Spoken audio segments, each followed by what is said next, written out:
Olis, ¿cómo andan? Aparezco el día de hoy con el wrap-up de julio. Hace un montón que no grabo, así que me siento un poco rara. Siempre me pasa lo mismo cuando estoy mucho tiempo sin grabar, que después como que siento que disocio un poco enfrente a la cámara. Pero bueno, en el mes de julio leí 13 libros, lo cual es bastante una desgracia. Es muy poca cantidad teniendo en cuenta mi ritmo de lectura, pero bueno, fue lo que fue, es lo que es. Em, en principio vamos a hablar de manga. Leí el manga de Aisha Sawa de Last Quarter. Este me lo pedí por Busca Libre. Que by the way, tengo un link de afiliada de Busca Libre que está en la descripción. Este es de Planeta Comic. Y es, digamos, un tomo unitario que básicamente contiene toda la historia. Y es la única historia, el único manga de Aisha Sawa que hasta ahora no fue editado y publicado por Ibrea Argentina, así que decidí comprarlo. A pesar de que obviamente tiene como algunas palabras en español España y demás. Y bueno, nosotros los de Ibrea Argentina estamos acostumbrados a estar mimados con los mangas con insultos argentinos y jerga argentina, etc. Pero bueno, este manga que se llama Last Quarter no es tan de destrucción emocional o emotional damage como lo puede ser, por ejemplo, Nana. Pero no es tan family friendly como puede ser Gokinjo Monogatari, por ejemplo. Y al menos es la primera historia de Yasawa en la que yo veo que hay elementos fantásticos. Me gustó mucho. No quiero contarles tanto sobre la historia en sí, porque es de esos mangas en los que por momentos no entendés nada y después la verdad de las cosas se va revelando a medida que vas leyendo, o muchas cosas las terminas entendiendo recién al final. Así que yo creo que lo mejor es nada más decirles que obviamente trata de romance como todos los mangas de Aisha Sawa, pero al mismo tiempo tenemos elementos de fantasía, que era algo que hasta ahora no había visto en su obra, así que me gustó mucho. Sí es para sufrir, ok, es para sufrir, pero no tiene el nivel de densidad que nos encontramos, por ejemplo, en Nana. Pero bueno, sí es triste son, ok, sépanlo porque no es para leer en cualquier mood. Bueno, este que no lo cuento como lectura dentro de esos 13 libros porque los mangas pequeñitos no los cuento, salió hace poco de Ibrea Argentina el primer tomo del manga que originalmente se llama Tenshi Nanka Yanai, que también es de Aisha Sawa. Le pusieron No soy ningún ángel, que si no estoy mal creo que es la traducción casi literal de Tenshi Nanka Yanai. Y bueno, es básicamente una nueva publicación de Ibrea. Ibrea nos está re mal criando con Aisha Sawa porque literalmente ya publicaron Nana, publicaron Paradise Kiss, una nueva edición hace poco, terminaron de publicar Gokinjo y ahora estamos con este, así que nos está re mal criando con Aisha Sawa. Gracias Dios Ibrea, te lo agradecemos mucho las Aisha Sawa Girls. Y bueno, Tenshi Nanka Yanai por ahora parecería ser una historia más inofensiva del estilo Gokinjo Monogatari, no tanta destrucción emocional como lo es Paradise Kiss o Nana, y empieza contándonos una historia de romance escolar. Eso es básicamente lo que nos presenta el primer tomo, y creo que este fue el primer manga publicado de Yasawa, así que también van a encontrar como muchas referencias que nos hacen acordar a otros personajes que ella desarrolló más adelante. El estilo visual y estético de Yasawa siempre es muy particular y reconocible. Y nada, yo la amo y quiero leer todo lo que ella haya publicado mientras seguimos esperando algún día si es que Nana finaliza. Arre. Así que bueno, me gustó mucho y obviamente voy a seguir la serie. Creo que en este formato que lo están publicando van a ser nada más 5 tomos, así que bien. Eso en cuanto a manga. Después, en julio, terminé de leer La manzana en la oscuridad de Clarice Lispector, que en realidad es una relectura, pero eso se los mencioné en el wrap-up pasado para hablar de Clarice Lispector todo junto. Así que acá no lo voy a mencionar. También leí un libro que se llama The Seas de Samantha Hunt y es un libro que tiene algunos toques de realismo mágico y básicamente es la historia de una chica que tiene el delirio o la certeza de que ella es una sirena. He leído varios libros con este trope. Me gustó, no terminó de fascinarme, me gustó más el principio y me gustó mucho cómo está fraseado el libro. Por otro lado, leí Great Granny Webster de Caroline Blackwood, creo que así se pronuncia. Es mi primer acercamiento a ella. No es un libro que me haya interpelado o no es un libro que vaya a recordar a medida que pase el tiempo. De hecho, ya lo tengo medio borroneado en mi mente en algún sentido. Así que no sé si es una autora para mí. Últimamente estoy como en esa búsqueda de nuevas autoras. Bueno, de las autoras de mi vida, terminé The Diary of Others de Anaïs Nin. Este es como el último diario sin censurar de ella, pero no diría que cuenta como un diario al 100%, quizás en algún sentido de las publicaciones que tenemos hoy en día, de sus diarios es el menos sustancial. ¿Por qué? Porque en realidad es una época de su vida donde ella no escribe mucho en su diario y es más como una recopilación de cartas.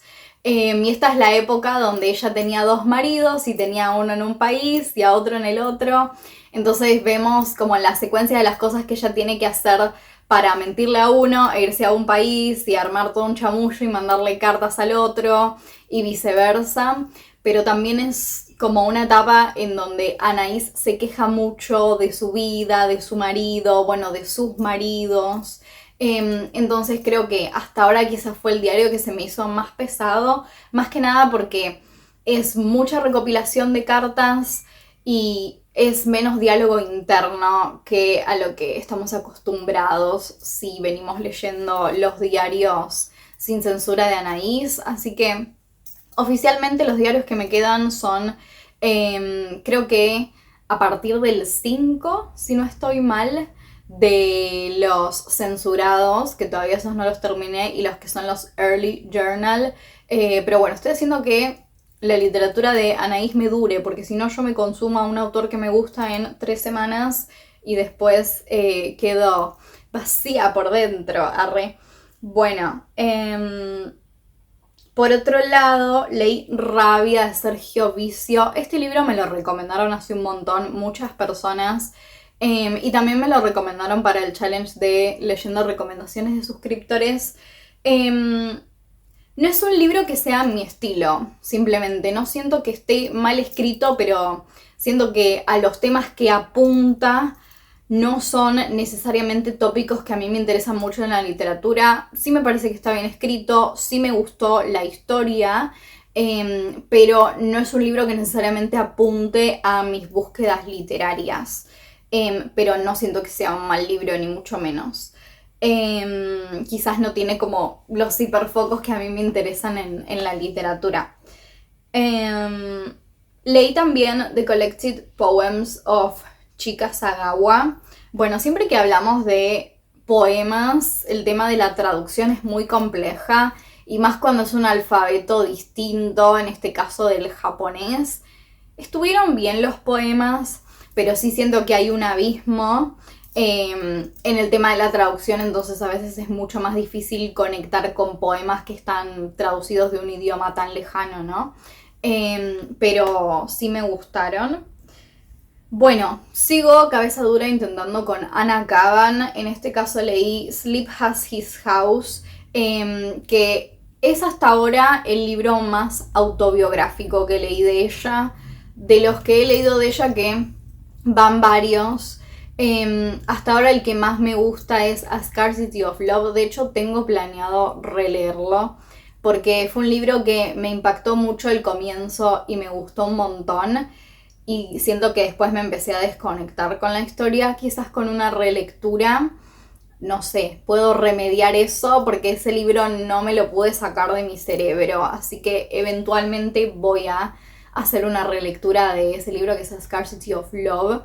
Pero hasta ahora de lo que leí de ella, ese sigue siendo el top. Bueno, terminé de leer este mes todos los cuentos de Clarice, que es lo que me quedaba del mes pasado de mi relectura entera de Clarice Lispector. Como ustedes sabrán si están en el canal hace rato, yo no soy muy fan de los cuentos, me cuesta leer cuentos y hay de pocos autores que puedo decir me gustan estos cuentos. Bueno, uno de ellos es La Iseca, obvio. Los cuentos no es lo que más me gusta de Clarice, pero siento que ella escribe maravilloso, incluso en un formato que no es mi preferido, usual, etc. Pero bueno, como verán, hay post-its y demás. Así que es una lectura que disfruté, si bien ya los conocía los cuentos y ya sabía que me gustaban, pero después de 3 años está bueno releer y ver cómo me siento con esas lecturas después de tanto tiempo. Bueno, después tenemos un libro que va a ir al top de peores lecturas del año. No sé ni cómo hablar de este libro. Lo vengo pensando hace rato, lo vengo como procesando en mi cerebro, pero es complejo. Chamanes eléctricos en la fiesta del sol. No es el primer libro que leo de Mónica Ojeda y no es el primer libro de Mónica Ojeda que me parece malo. Ya leí hace rato Mandíbula y sigo todavía sin entender por qué tanta gente admira tanto ese libro o lo posiciona en un altar. No entiendo por qué tanta gente del ámbito literario lo pone en un pedestal. Pero bueno, este libro es otra cosa. Creo que es incluso peor por una cuestión simple de escritura. Empecemos con el hecho de que este libro, Chamanes eléctricos en la fiesta del sol, más allá de que la trama es algo con lo que no conecto para nada, pero eso es subjetivo porque son como mis tópicos o mis intereses en la lectura, así que no es algo necesariamente, no sé, como un fact o un statement, simplemente es algo que me pasa a mí. Más allá de eso, a nivel narrativo este libro es bastante un desastre. Yo les digo, el promedio por página es que hay 2 veces 2 puntos. O sea, porque todo el tiempo tenés que estar usando el recurso de los 2 puntos. Se vuelve tremendamente caótico y es como un vicio terrible. Bueno, me acaban de tocar el timbre. Evidentemente el antiser no quiere que yo critique este libro.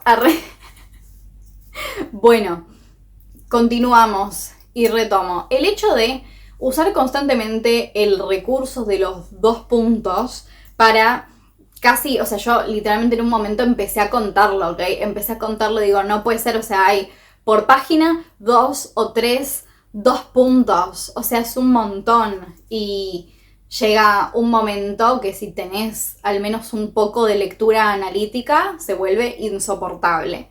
Eso por un lado, o sea, la escritura ya es algo para mí un poco cuestionable, más allá de que la trama no me interese o no sea mi estilo. Por otra parte les voy a leer un cachito de lo que es el primer capítulo de la novela. 7 noches y 8 días de experimental noise chamánico, de música under post-andina, de retrofuturismo trash ancestral. Nos contó uno que había vuelto transformado por la experiencia. Un filósofo New Age al que le robamos $80, una revista de astrología y 3 pastillas de éxtasis. Ya verán, insistió con los ojos demasiado abiertos. Ya lo escribió Don Nietzsche. El oído es el órgano del miedo. Bueno, ya con todas esas palabras, tipo música under post andina, trash ancestral, retrofuturismo, new age, ya con todo eso a mí se me tilteó el cerebro. Ojo, no se confundan, no es que yo sea una persona barroca que sea completamente incapaz, no sé, de leer literatura actual. De hecho hay un montón de libros actuales que a mí me gustan y con los que conecto. Pero ya eso, ya tipo, me expulsaste, me catapultaste fuera del libro. Es justamente demasiado New Age para mi radar y me hace daño a los ojos leerlo. Pero bueno, eso también puede ser una observación subjetiva, ¿no? Pero en general la escritura es bastante... ¿cómo decirlo? Em, parece como si no estuviera realmente trabajada del todo. Les doy otro ejemplo. Bueno, estamos en medio de una oración, pero no importa. Corrí rápido como una giganta y Julián me persiguió asustado, pero yo seguí corriendo a ver si me venía de una buena vez el aborto gozoso, el aborto espontáneo que resolvería mi problema, y empecé a ahogarme y mis latidos se confundieron con los de mi hija y caí sobre la tierra rocosa. Caí desesperanzada, ¿cachás? Y tuve una alucinación o un sueño lúcido, no estoy segura. Solo sé que vi momias congeladas saliendo del volcán, momias de niñas y de niños alcanzados por rayos o muertos de hipotermia en rituales remotos y recé, juro que recé para que a mi hija le cayera un rayo, para que un brazo de luz me violara y me lo arrancara del vientre. Bueno, maravilloso. Entre hija y todo ese pasaje tan increíble, creo que notan un poco cuáles son mis críticas para con este libro y estoy segura de que no voy a volver a leer algo de Mónica Ojeda porque ya que me pongas hije en un libro, ya está, ya no tenemos discusión, ya no hay nada que decir, arre. Así que bueno, esa fue un poquito mi experiencia con este libro de Mónica Ojeda. Realmente es muy querido y yo he visto muchísima gente que menciona este libro, entonces bueno, obviamente quería saber si quizás justo ese de Mandíbula no me había gustado particularmente, pero podía conectar con otra cosa, pero bueno, no es el caso. Siguiendo con la onda libros lamentables, Breakdown son estos libros que les hacen una linda portada para el marketing, pero después a nivel sustancial y contenido el libro es tipo 0%. Y vos lo lees y decís, no puede ser que el libro tipo tenga 100 páginas y no pueda sacar como ni una idea, porque el libro es simplemente una cosa que no se sostiene con nada. Bueno, este libro es un ejemplo. No voy a gastar más tiempo hablando de él, arre. Pero si vamos a la categoría de libros interesantes, este mes leí The Gospel of Mary Magdalene, no sé cómo se pronuncia. Es básicamente el Evangelio de María Magdalena. Y ahora ustedes me dirán, Sensei Yuzu, ¿por qué estás leyendo eso? O sea, ¿vos no sos pagana? Claro que sí, pero yo no siento que este libro esté como muy lejos de el paganismo. De hecho, muchas personas ortodoxas de la religión católica pensarían que este libro es gnosticismo y es herejía.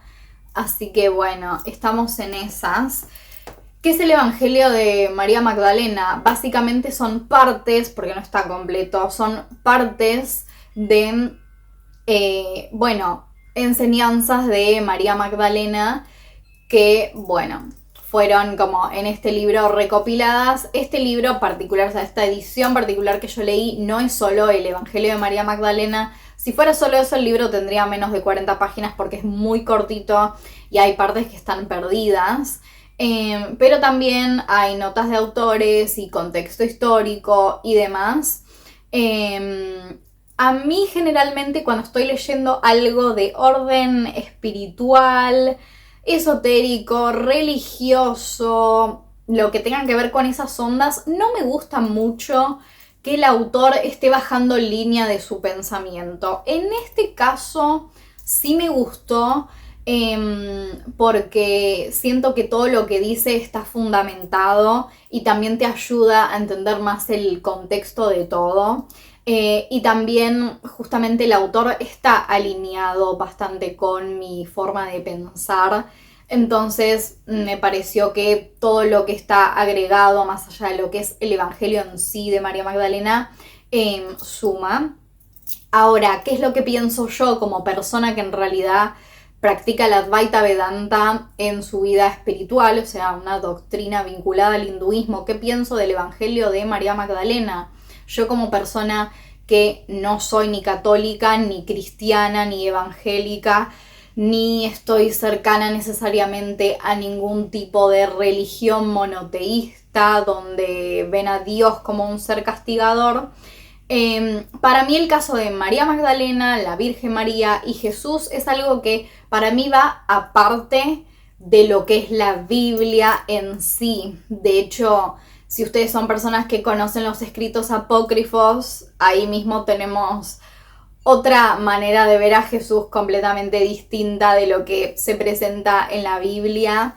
Y si son personas que también están como, bueno, que tienen un poco de idea sobre el lore del libro Un curso de milagros, también tiene otra idea de Jesús. El Evangelio de María Magdalena sin dudas está alineado con las enseñanzas que nos deja Un curso de milagros, y evidentemente en el Evangelio de María Magdalena ella no habla de Dios como un Dios castigador. Entonces eso refuerza un poco algo que sostenemos algunas personas, que es que en partes de la Biblia hay momentos donde Dios sí es Dios y hay momentos que en realidad Dios es el egregor evangélico en algún sentido y no es Dios. En los momentos donde en la Biblia se lo representa a Dios como una entidad castigadora.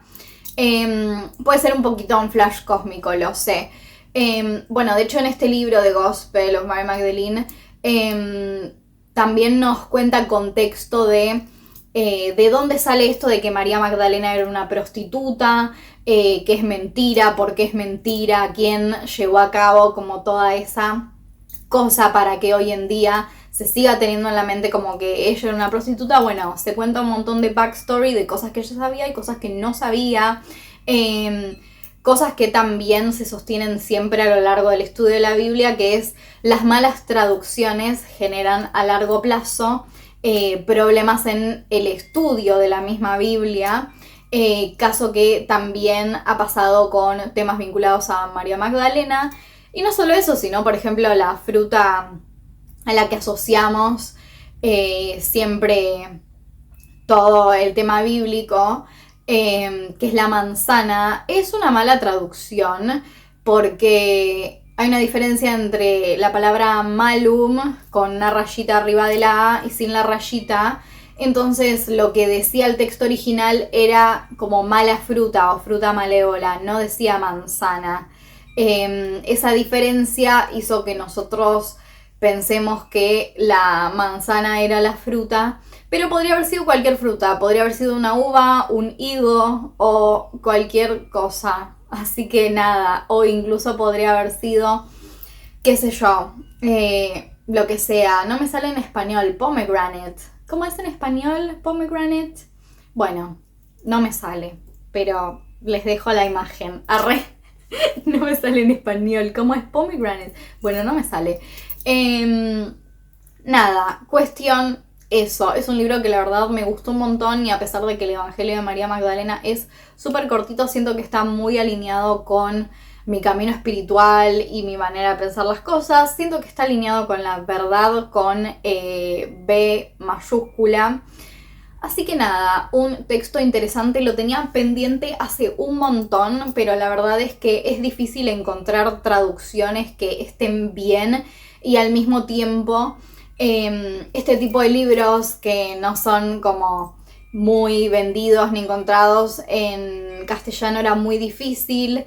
En castellano ni siquiera se encuentra, al menos por lo que yo busqué, el Evangelio en sí, sino que son como comments on, o sea, comentarios sobre el Evangelio, pero, o sea, no está el Evangelio, tipo, hola. En este caso tenemos el texto original y la traducción al lado en este libro, así que me gustó muchísimo. Así que si están interesados en este tema, probablemente también les pueda llamar la atención. Y último libro que leí en el mes de julio, By Grand Central Station, I sat down and wept. Me gustó la escritura, pero no conecté con la trama ni con la historia. Es un libro que tenía pendiente hace un montón. Y mientras lo leía también me vino la pregunta, ¿Paulo Coelho le choreó el título a este libro para después escribir ese de En las orillas del río Tama me senté y lloré? Porque literalmente es igual, nada más que este es By Grand Central Station. Paulo Coelho le choreó a este libro el título, se inspiró para escribir sus bostas. Bueno, no sé, si alguien sabe el lore de eso me comenta. Esas fueron mis lecturas del mes de julio. Interesantes sin duda, libros malos, etc. Pero bueno, esperemos en agosto leer más y libros de mejor calidad para venir a comentarles contenta y feliz de mis lecturas. Bueno, gracias por estar, los quiero un montón y nos encontramos en otro videito.